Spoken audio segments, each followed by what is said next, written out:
Hello everybody. आज मैं आपके साथ डिस्कस करने जा रही हूँ क्लास 11th का अकाउंट्स का फर्स्ट चैप्टर, अकाउंट्स के बेसिक्स एंड कॉन्सेप्ट्स। एक्चुअली में what is accounts? Accounts is the art of recording, classifying and summarizing in a significant manner and in terms of money, transaction and events which are to part at least of financial character। आपने पूरी definition बहुत बार पढ़ी होगी, लेकिन आज हम इसके deep meaning को समझने जा रहे हैं। अकाउंटिंग में क्या होता है कि रिकॉर्डिंग की जाती है, सबसे पहले आइडेंटिफाई किया जाता है, जैसे कि आपको किस तरह से कौन सी ट्रांजैक्शन बिजनेस ट्रांजैक्शन है और कौन सी ट्रांजैक्शन पर्सनल ट्रांजैक्शन है। अगर आप अपने घर का इलेक्ट्रिसिटी बिल पे करते हैं तो वो एक पर्सनल ट्रांजैक्शन है, वो बिजनेस ट्रांजैक्शन नहीं मानी जाएगी। इसके क्या क्या फ़ायदे होते हैं, हम अकाउंटिंग प्रोसेस अपनाते ही क्यों हैं, हम किस लिए करते हैं, इसका फ़ायदा कहाँ कहाँ होता है, पहले इसको समझ लेते हैं। अकाउंटिंग प्रोसेस का फ़ायदा ये होता है, जैसे कि आप इस चार्ट में देख रहे हैं, कि इससे हम कम्युनिकेट कर पाते हैं इंफॉर्मेशन अपने इंटरनल एंड एक्सटर्नल यूज़र्स को।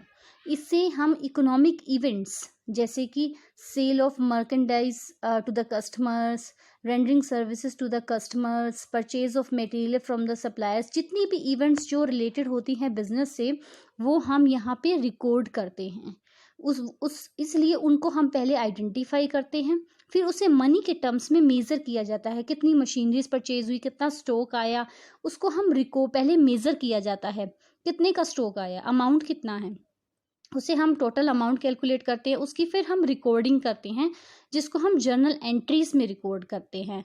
फिर उसके बाद इसके प्रॉपर अकाउंट्स बनाए जाते हैं, प्रॉफिट एंड लॉस अकाउंट बनाए जाते हैं, बैलेंस शीट बनाई जाती है, पूरा प्रोसेस है, ताकि उस इंफॉर्मेशन को हम कम्युनिकेट कर सकें हमारे इंटरनल जो हमारी मैनेजमेंट है और जो एक्सटर्नल यूज़र्स हैं, जो हमारे शेयर होल्डर्स होते हैं और भी जो गवर्नमेंट बॉडीज़ होती हैं, उनको हम कम्युनिकेट कर सके, ताकि वो इसके ऊपर एक एप्रोप्रिएट डिसीजन ले सके कंपनी की फाइनेंशियल कंडीशन के ऊपर।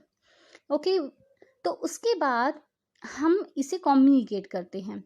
तो अब कंपनी का हमें ये देखना होता है, फर्स्ट चीज़ होती है कि ऑर्गेनाइजेशन किस पर्पस से बनाई गई है, प्रॉफिट पर्पस से बनाई गई है या नॉन प्रॉफिट पर्पस से बनाई गई है। अगर ऑर्गेनाइजेशन एक प्रॉफिट पर्पस से बनाई गई है तो उसको हमें देखना होता है, उसके अकॉर्डिंगली ये डिपेंड किया जाता है कि ये एक सोल प्रोप्राइटरशिप फर्म है, पार्टनरशिप फर्म है, कॉर्पोरेट फर्म है, लोकल अथॉरिटी है, ये म्यूनसिपल कॉर्पोरेशन है, ये क्या है, उसका नेचर क्या है ऑर्गेनाइजेशन का, ये भी चीज़ बहुत मैटर करती है।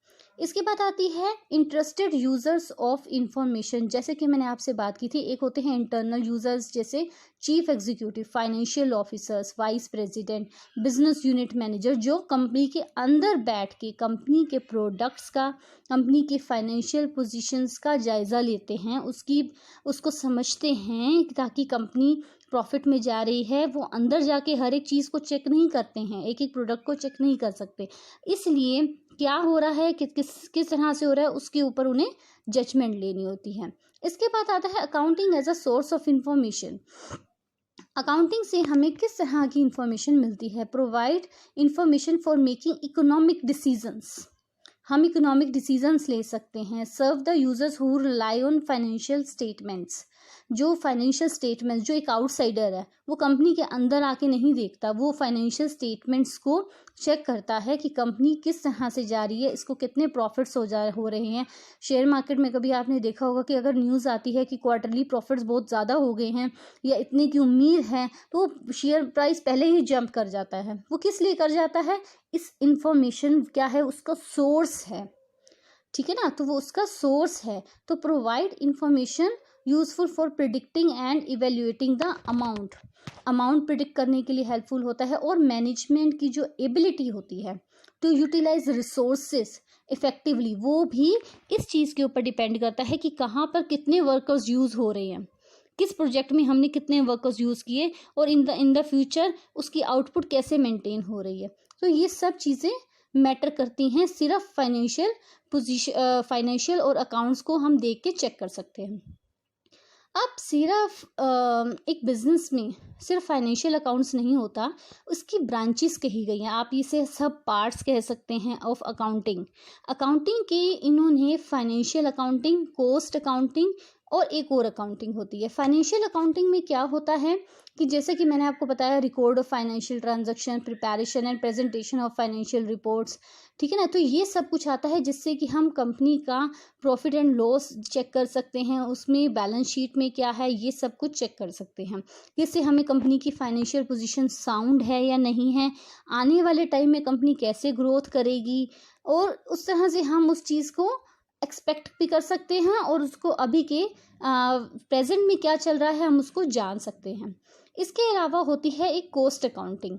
कॉस्ट अकाउंटिंग में क्या होता है, it is analyzing the expenditure for ascertaining the cost of various products manufacture। अब कंपनी के पास जितने भी कोस्ट बनते हैं, एक एक कंपनी के कई बार 10-15 प्रोडक्ट्स होते हैं, 100 प्रोडक्ट्स भी होते हैं, एक एक प्रोडक्ट में कितना प्रॉफिट हो रहा है ये भी तो देखना बहुत ज़रूरी है, राइट।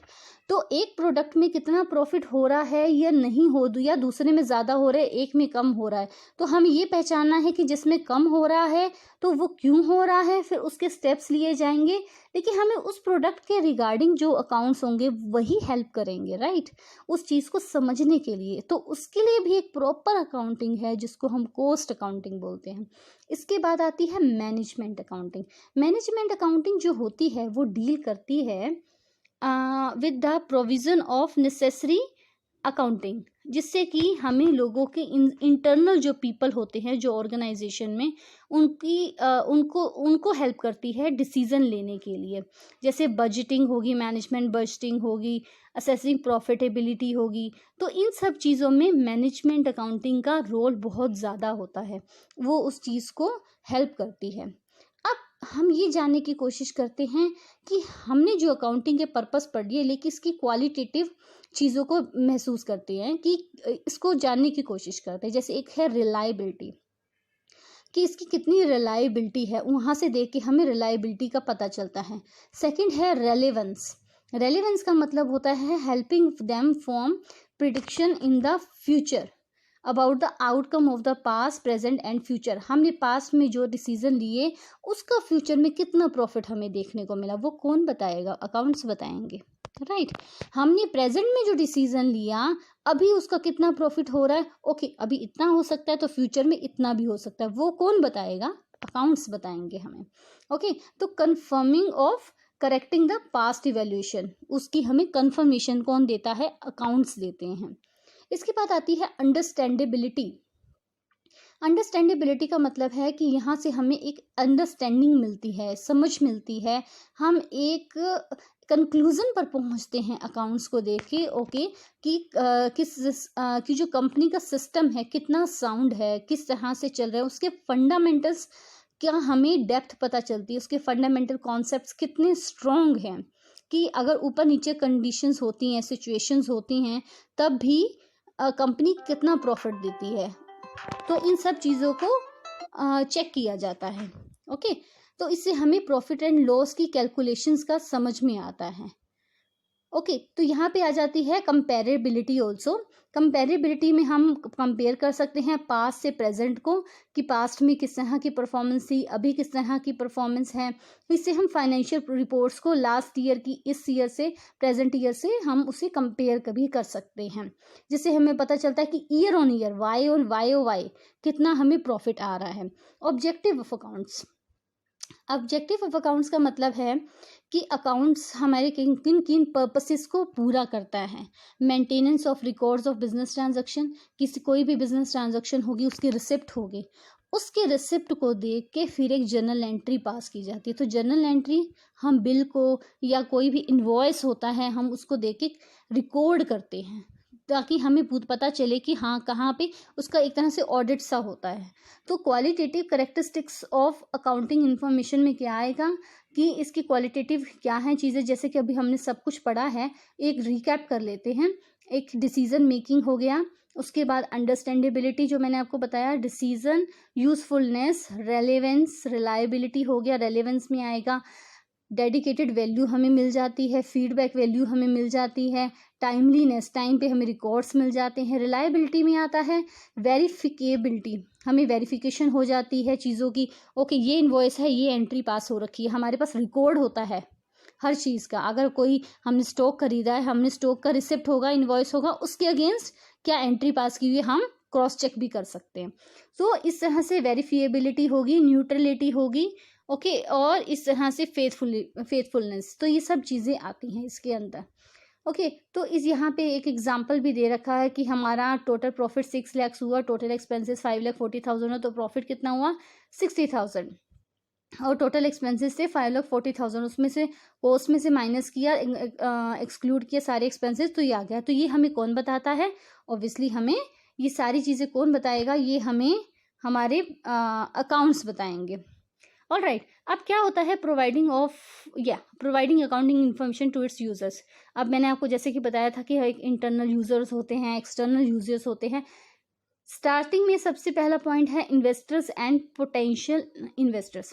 अब देखिए, इन्वेस्टर्स जो हमारी कंपनी में ऑलरेडी इन्वेस्ट कर चुके हैं। ओके, पोटेंशियल इन्वेस्टर का मतलब होता है जो सोच रहे हैं, अरे कंपनी बहुत प्रॉफिट में जा रही है तो क्यों ना इसमें इन्वेस्ट किया जाए। तो वो हैं हमारे पोटेंशियल इन्वेस्टर, जो सोच रहे हैं, जो मिल रहे हैं मैनेजमेंट से, सीईओ से कि हाँ, और इंटरेस्ट दिखा रहे हैं, तो उसका मतलब होता है पोटेंशियल इन्वेस्टर्स, जो इन्वेस्ट कर सकते हैं कंपनी में।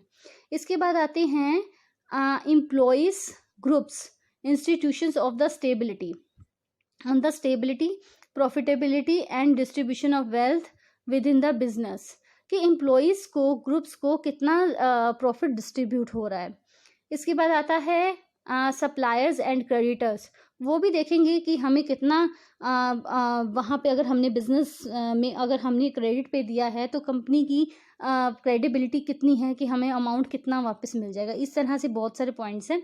हम डिस्कस करते हैं बेसिक टर्म्स इन अकाउंटिंग। जो बेसिक टर्म्स होती हैं, एक होती है एंटिटी। एंटिटी क्या होती है? एक एंटिटी का मतलब होता है एक reality that has a definite individual corporate. क्या होता है? एक बिजनेस एंटिटी जिसका एक अपना खुद का एक एग्जिस्टेंस है।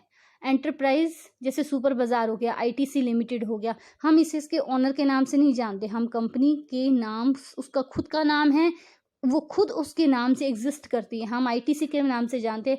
नॉर्मल एक इंसान जो है, एक कॉमन पर्सन, उसे आईटीसी के ओनर के नाम से नहीं जानता, शायद उसको मालूम भी नहीं होगा, लेकिन आईटीसी के कंपनी के नाम से जाता है, उसका खुद का एक एग्जिस्टेंस है। तो एंटिटी बिजनेस का खुद का एक एग्जिस्टेंस है, एंटिटी है। उसके बाद आ जाती है ट्रांजैक्शन, जो हम ट्रांजैक्शन सारी रिकॉर्ड करते हैं, payment of a creditor, incurring expenses, ये सब ट्रांजैक्शन जो होती हैं उसको हम ट्रांजैक्शन बोलते हैं। ओके, इसके बाद आ जाते हैं असेट्स। असेट्स क्या होते हैं? Current assets and non current assets. Current assets क्या हैं? जो इस वक्त हमारे पास प्रेजेंटली मौजूद हैं, that is current asset. Non current assets जो करंट एसेट्स नहीं है, सिंपल। जैसे करंट एसेट्स में लिखा हुआ है करंट इन्वेस्टमेंट, जो आज हमने की, कल हमने की, ठीक है। उसके बाद इन्वेंट्रीज जो आज हमारे पास मौजूद हैं। ट्रेड रिसीवेबल्स जो आज हमारे पास बिजनेस से पेमेंट रिसीव हुआ, वो आज हुआ, वो हमारा करंट एसेट है। कैश एंड कैश इक्विवेलेंट्स, जो कैश हमें रिसीव हुआ।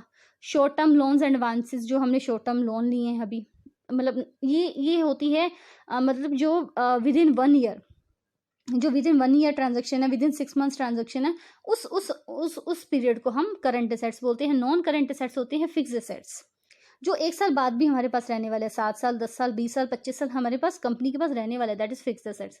नॉन करंट इन्वेस्टमेंट जो अभी प्रेजेंट ईयर में नहीं हुई हैं। उसके बाद डेफर्ड टैक्स एसेट्स आते हैं, long term loans and advances आते हैं, अदर नॉन करंट एसेट्स आते हैं, इनको हम बाद में डिटेल में पढ़ेंगे।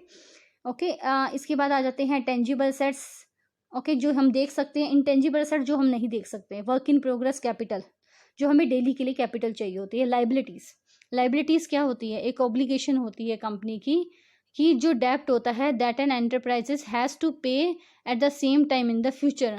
कंपनी के पास, कंपनी इतना सारा इन्वेस्टमेंट करती है, लोन भी तो लेती है ना। ओके, कंपनी के पास इतना सारा कैश नहीं है, लेकिन उसने लोन लिया, लेकिन उसको एक दिन चुकाना तो है। जैसे हम लोग लोन लेते हैं, पर्सनल लोन लेते हैं, बिजनेस लोन, उसी तरह से बिजनेस लोन होता है। तो वो क्या है कंपनी के लिए? उस लोन को बिजनेस क्या कहेगा? उसे अपनी लाइबिलिटी मानेगा। वो उसकी लाइबिलिटी है, उसकी जिम्मेदारी है, उसने उसे एक दिन पे करना है, वो उसका असेट नहीं है। यही डिफरेंस है असेट में और लाइबिलिटीज में। जो कंपनी ने खुद खरीदा हुआ है, अपने कैश से खरीदा हुआ है, वो असेट है। जिसके अगेंस्ट जो चीज़ उसने लोन पे ले रखी है, जो अमाउंट उसने लोन पे ले रखा है किसी भी चीज़ के लिए, किसी भी अपने सॉरी किसी भी चीज़ के लिए, तो वो क्या है, उसका लाइबिलिटी है। ओके, तो लाइबिलिटीज भी कई तरह की होती है, जैसे non current liabilities, current liabilities. Non current liabilities जो 5-10 साल के लिए ले रखा हो, लॉन्ग टर्म होती हैं। उसके बाद आ जाते हैं, वो मैं आपको डिटेल में भी बताती हूँ, रिवेन्यूज होते हैं, एक्सपेंसेस होते हैं, जो प्रॉफिट होते हैं कंपनी के। इसके बाद आते हैं जो एक्सपेंसेस हुए, जो खर्चे होते हैं कंपनी के। इसके बाद आते हैं expenditure, spending money on incurring on a liability for some benefit, जो किसी बेनिफिट के लिए कंपनी एक्सपेंड करती है सर्विसेज के लिए, उन सबको हम एक्सपेंडिचर कहते हैं। प्रॉफिट, जो हमें प्रॉफिट्स होते हैं एनुअली, जो profit increases the investment of the owners, obviously जो उसकी इन्वेस्टमेंट होगी प्रॉफिट उसको बढ़ाती है। गेन क्या होता है, a profit that arises from events और transaction which are incidental to the business such as fixed assets, winning court case, ये सब क्या है, कंपनी के लिए एक गेन है, एप्रिसिएशन है, उसको हम गेन बोलते हैं, प्रॉफिट नहीं बोलते। प्रॉफिट मॉनेटरी टर्म्स में होता है। लॉस क्या हो गया, लॉस भी the expenses, excess of expenses, जरूरत से ज्यादा खर्चे हुए, इतना सोचा नहीं था, तो वो क्या किस में माना जाएगा, कंपनी के लॉसेस में माना जाएगा। जैसे कि it also refers to money और moneys worth lost for the cost incurred, तो उसे लॉस माना जाएगा। डिस्काउंट क्या कहते हैं, डिस्काउंट होता है deduction in the price for of the goods sold. हमने किसी चीज़ को बेचा है लेकिन कुछ डिस्काउंट पे बेच दिया, कोई स्कीम्स आती है, न्यू ईयर की आती है, कुछ भी आता है, तो वो क्या है, डिस्काउंट्स देती है। आपने ये टर्म बहुत फेमस है, जैसे शॉपिंग मॉल्स में आपने सुना होगा, कहीं पे भी सुना होगा कि हम डिस्काउंट्स देते हैं। एक्चुअली में बिजनेस की टर्म्स में उसे डिस्काउंट बोला जाता है, जो हम लोग सुनते भी हैं। जैसे कई बार कैश डिस्काउंट होता है, कई बार कार्ड पे डिस्काउंट होता है, तो वो टाइप्स ऑफ डिस्काउंट जो आगे आएंगे। वाउचर्स दिए जाते हैं कि इतना बाय कर लो तो इतने का वाउचर फ्री है, इतने की पेमेंट पे आपको इतना डिस्काउंट, वो वाउचर्स दिए जाते हैं। गुड्स क्या होती हैं, गुड्स होती हैं कि business is dealing with in terms of which buying and selling of products, तो वो जो प्रोडक्ट्स जो होते हैं वो that is actually goods for the company. Drawings क्या होती है, विड्रॉल ऑफ मनी और goods for the by the owner for the personal use. कई बार ओनर क्या करता है, अपने पर्सनल यूज के लिए जब कोई चीज़ उसे ज़रूरत पड़े, अगर उसको तो वो निकालता है, तो उसे ड्रॉइंग्स बोला जाएगा। लेकिन जब वो अपने खुद के खर्चे के लिए कर रहा है, वो उसमें बिजनेस का कोई हाथ नहीं है, तो वो ड्रॉइंग्स कहा जाएगा उसमें। उसके बाद आता है परचेजेस, जो हम खरीदते हैं, सेल्स जो सेल होती है। डेटर्स, डेटर्स क्या होते हैं, आर पर्सन्स और other entities who owe to an enterprises an amount for buying goods and services on credit. अब जिनको हमने उधार दिया, अब बिजनेस भी तो उधार, अगर कोई हमें उधार देगा तो हम भी किसी को उधार दे सकते हैं, राइट। तो जिसको हम उधार देंगे वो हमारे कौन होंगे, हमारे कस्टमर, जिसने हमें कैश नहीं दिया, जो 6 महीने बाद पेमेंट करेगा, वो कौन है, हमारे डेटर्स हैं। और जिन्होंने, हमने जिनसे लिया और हम जिनको 6 महीने बाद, बिजनेस बिजनेस जिसको 6 महीने के बाद लोन देगा या जो मनी है वो देगा, जो उसने सर्विसेज ली है, वो क्या है, क्रेडिटर्स हैं। ओके, तो इस तरह से ये बेसिक टर्म्स ऑफ अकाउंटिंग है जो इसके अंदर पूरी एक्सप्लेन की गई है। जैसे डेटर्स हो गए, क्रेडिटर्स हो गए, ये सारी चीज़ें आती हैं। तो ये बेसिक टर्म्स, ये चैप्टर एक्चुअली में इस चैप्टर का पर्पस यही है कि आपको ये पहले यही समझाया गया है कि इसके ऑब्जेक्टिव्स क्या हैं, इसके पर्पस क्या हैं और इसकी बेसिक टर्म्स क्या हैं। अगर इसमें से आपको कुछ भी नहीं समझ में आया तो